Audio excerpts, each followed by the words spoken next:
King Darius, ruler of the vast Babylonian Empire, appointed Daniel as one of his trusted administrators. Daniel, a man of great wisdom and integrity, quickly earned the king's favor.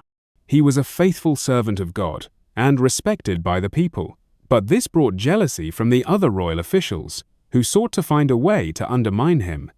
The officials, envious of Daniel's rise, began to conspire against him. They could find no fault in his actions, so they decided to target his faith. They knew that Daniel would remain steadfast in his worship of God, so they plotted to use the king's decree to trap him. They convinced King Darius to issue a royal decree stating that no one could pray to any god or man except the king for 30 days. Daniel, however, remained faithful to his God. Despite the royal decree, he continued to pray 3 times a day, just as he had always done. He prayed facing Jerusalem, trusting that God would protect him. His enemies, knowing his devotion, watched eagerly for any sign that Daniel was praying. When they saw him praying as usual, they rushed to report it to the king, accusing Daniel of defying the royal decree. King Darius was deeply troubled by the news.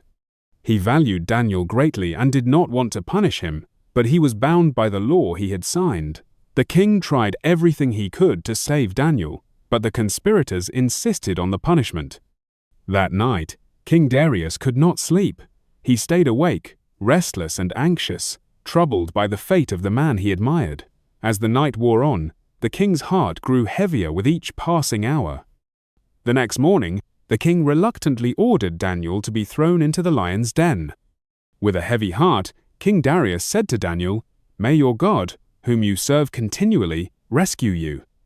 The stone was rolled over the opening of the den, sealing it.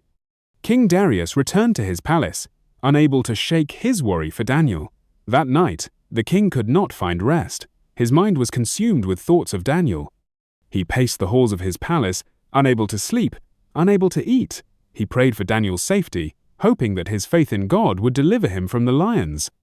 As the night wore on, the king's heart grew heavier with each passing hour. At the first light of dawn, King Darius rushed to the lion's den. He ordered the stone to be rolled away, and with a voice full of hope and fear, he called out to Daniel, "Daniel, servant of the living God, has your God, whom you serve continually, been able to rescue you from the lions?" To the king's astonishment, Daniel's voice echoed from within the den. Daniel was alive.